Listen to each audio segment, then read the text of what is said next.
Greetings from Tokyo. My name is Daisuke Beppu. How are you doing today? I'd like to take this opportunity, if I may, to talk to you about a very special film.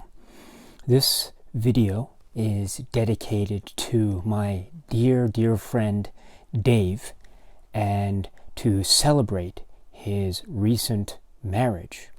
Congratulations, by the way, Dave. I would like to talk to you about a film that is very important to Dave and perhaps even more important to Dave's new wife. And that film is Clue.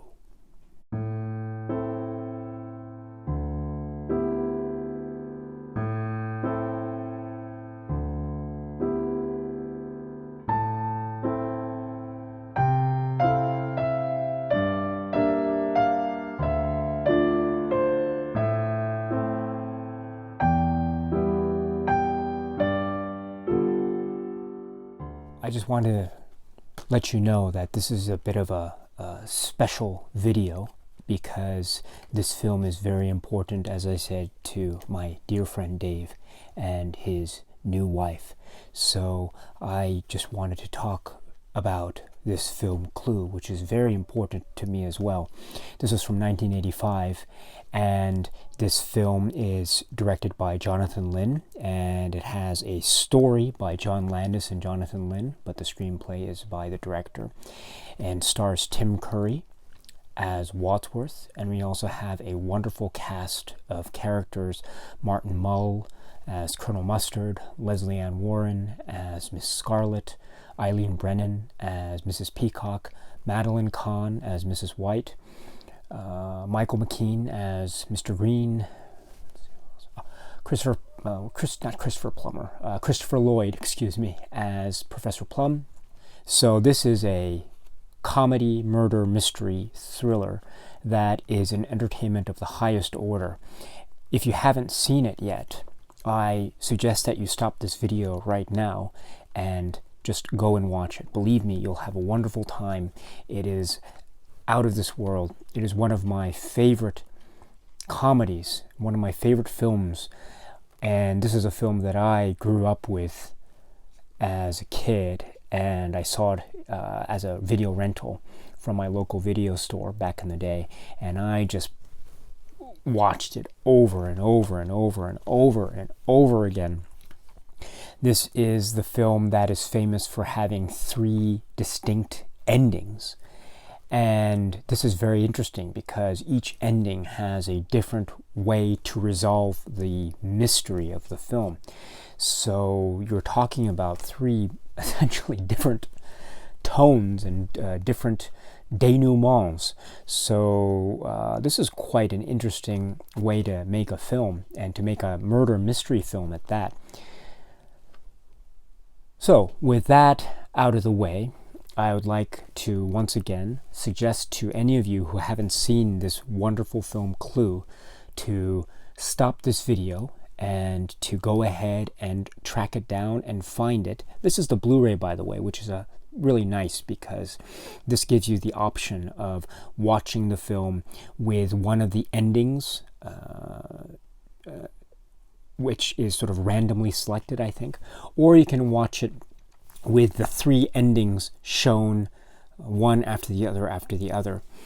And that is the way that I know the film, because that's the way the film was presented on the VHS tape. So you can choose between one of those 2 methods.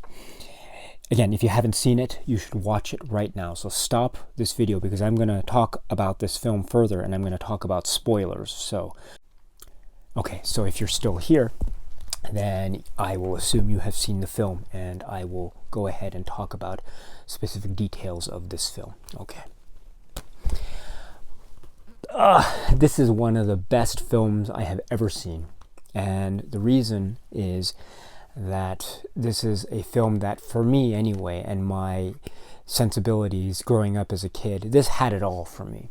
This had a murder mystery element, this had a thriller element, but it also had a screwball comedy element with a killer script with sharp dialogue and really, really fast dialogues. I mean, the way that the film starts is quite ominous, and you have a dark landscape, and you have this huge house, this ominous looking house, and it's dark, and you have these guard dogs, and you have Tim Curry, who's this mysterious looking guy. He's the butler, but you don't quite know what his deal is, and he's walking, and you have the eerie music, and he's giving meat to the guard dogs in order to make sure that they don't bite him as he tries to enter the house, and he's so proud of himself for subduing the dogs. And then suddenly he steps into some dog doo-doo, and that initiates the first gag of the film, the smelly dog doo-doo that he steps in.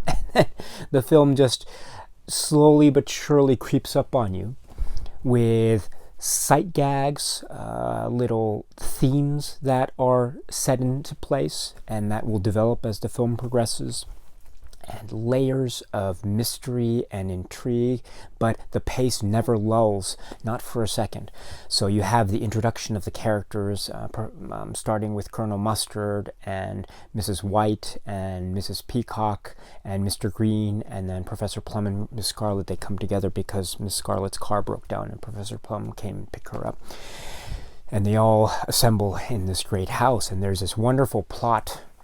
I don't know if it's, well, actually, come to think of it, it's quite overly complicated, I would say. But that's one of the great things about the film, that the plot is about these people who are gathering in this house, and they are all being blackmailed by this mysterious blackmailer. And they find out that the blackmailer is indeed this really despicable guy named Mr. Body. In order to try to protect himself, gives each of these people a weapon, which is basically the weapons that are from the Clue board game. And then he says, what is it? The candlestick is given to Miss Scarlet, the rope is given to Mrs. White, the lead pipe is given to Mr. Green, the wrench is given to Colonel Mustard, the revolver is given to Professor Plum, and the knife, the dagger, is given to Mrs. Peacock. So you have 6 weapons given to each of these 6 characters. And instead of doing what Mr. Body planned, which is having one of them kill Wadsworth, in fact, one of them tries to kill Mr. Body, or do they? And therein is initiated the great, wacky murder mystery plot. And it's a murder mystery. It's an interesting murder mystery. And there are clues, so to speak, that are layered into the plot as it progresses. But I think most importantly, it is one of the wackiest, funniest comedies ever. I mean, isn't the dialogue great? What are some great lines that you remember? There are many that I remember, and they don't suddenly attack you like an avalanche. Rather, they just, everything is set up really smartly, and nothing is boring. The pace is just right.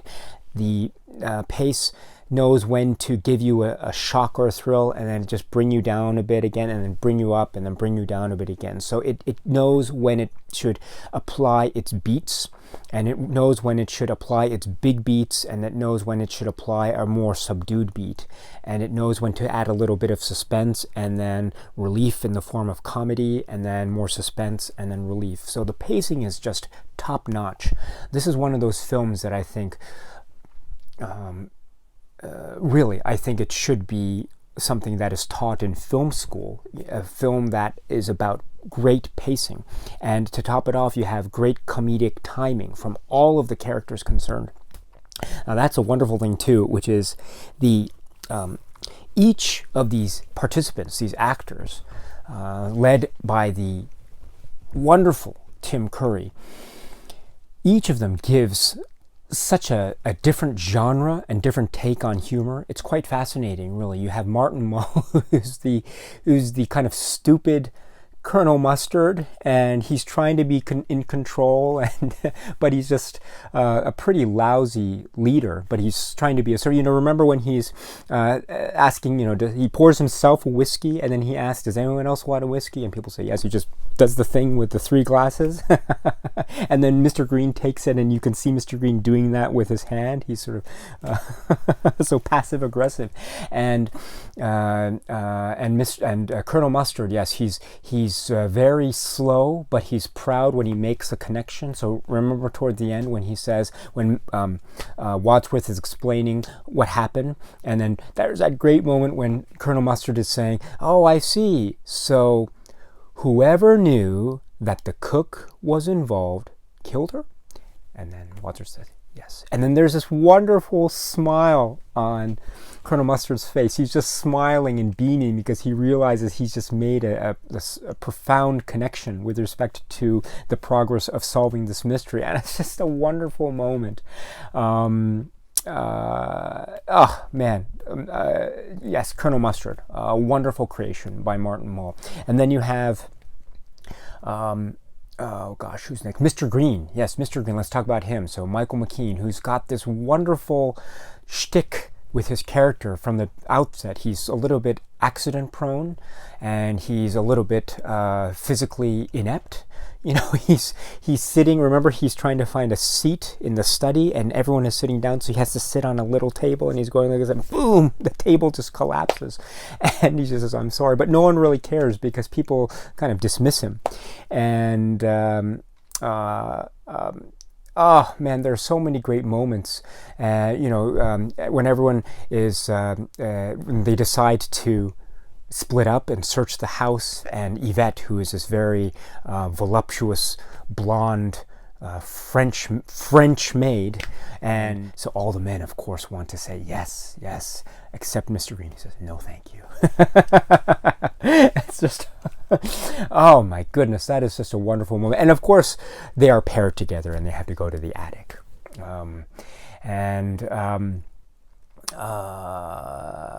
Oh yes, Mrs. Peacock. Let's talk about Mrs. Peacock. So Eileen Brennan, she has another wonderful brand of comedy that she brings. Just those way that she shifts her eyes, and the way that she's just completely just like nuts. She's just so out there, and such a memorable character in that she's very zany. And I love, there are so many moments about her, but remember when she's having the soup, or no, not the soup, I'm sorry, it's not, there's a shark's fin soup that they have, but then afterwards they're served the one of the entrees, I think, which is monkey's brains, right, which is an important clue. And the way that she's just so into the meal, it's just, that is just a wonderful moment. And also when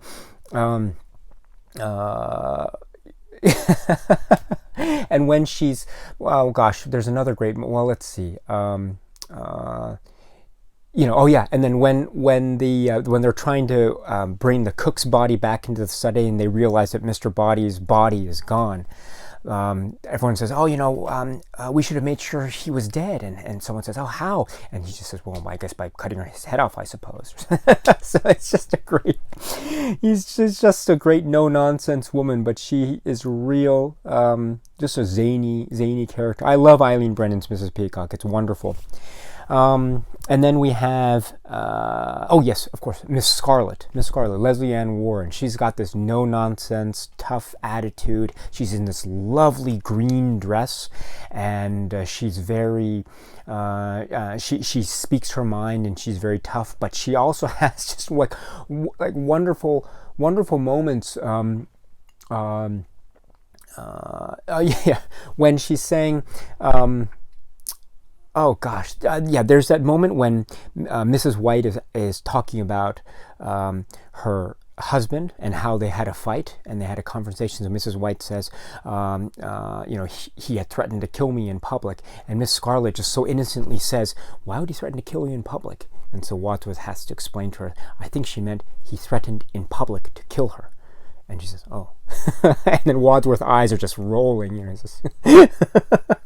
And of course, there's that famous moment, right, in one of the endings. So it's not 1 plus 2 plus 2 plus 1.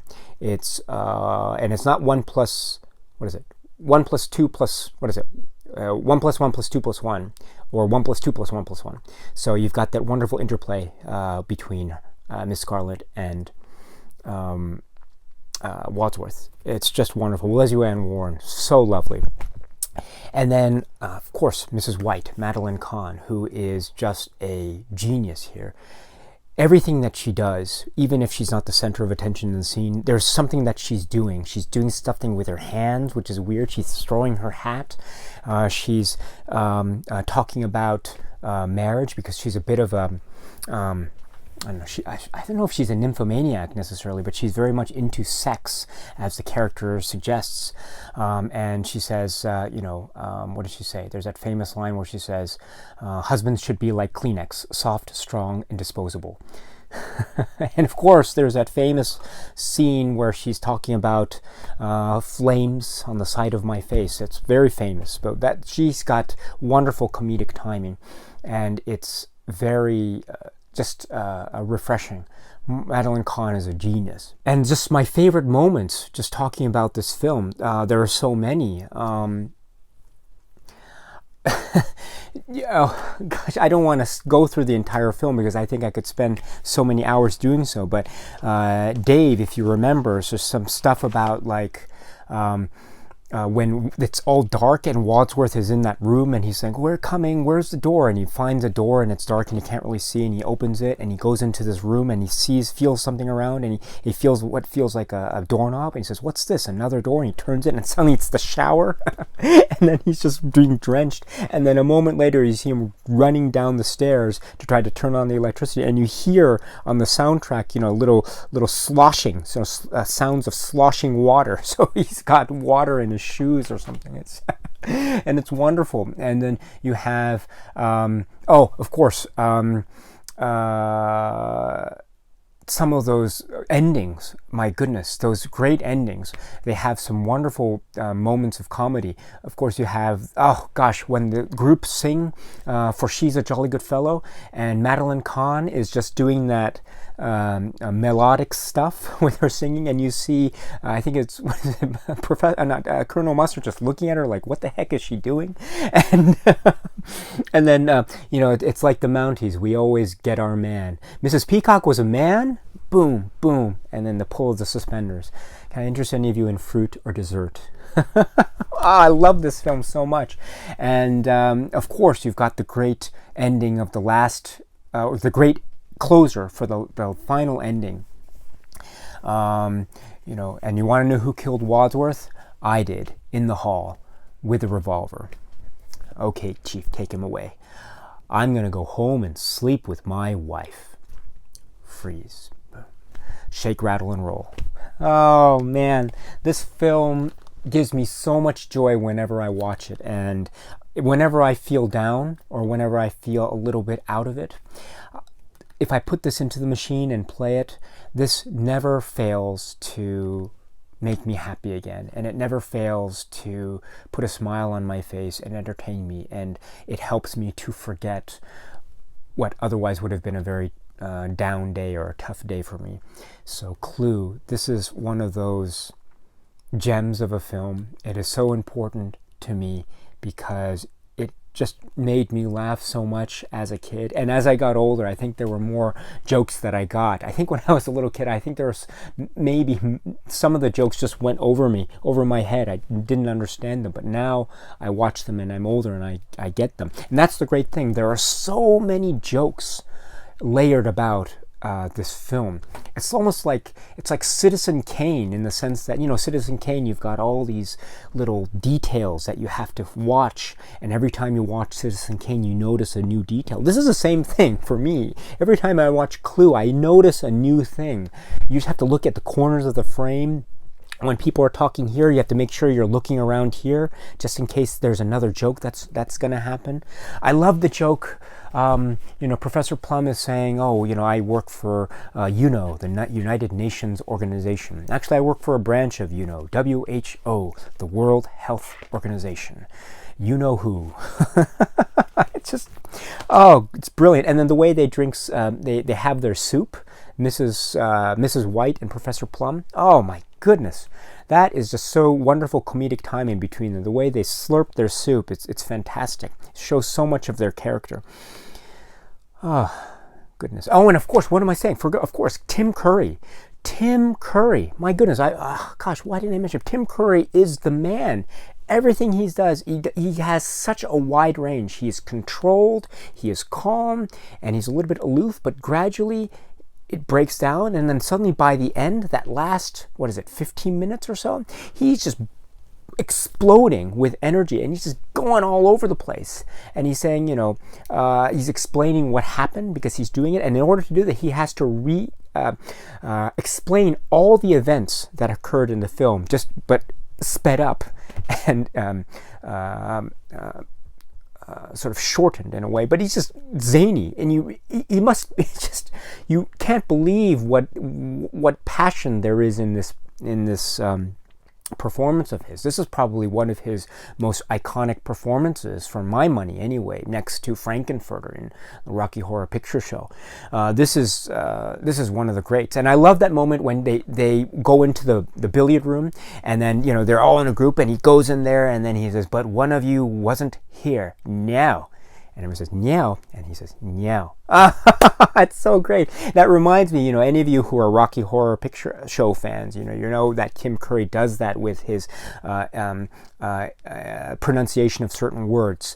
When he says to Janet, right? When Frankenfurter says, you must be awfully. The line is, "You must be awfully proud of him, Janet." But he doesn't say it that way. He says, "You must be awfully proud of him, Janet." Right? "You must be awfully proud of him, Janet." Well, that's the same thing here in Clue. I love that. He says, "Well, one of you wasn't here. Meow. Meow." Oh, Tim Curry. My goodness, you make me so happy. Oh, I love you so much.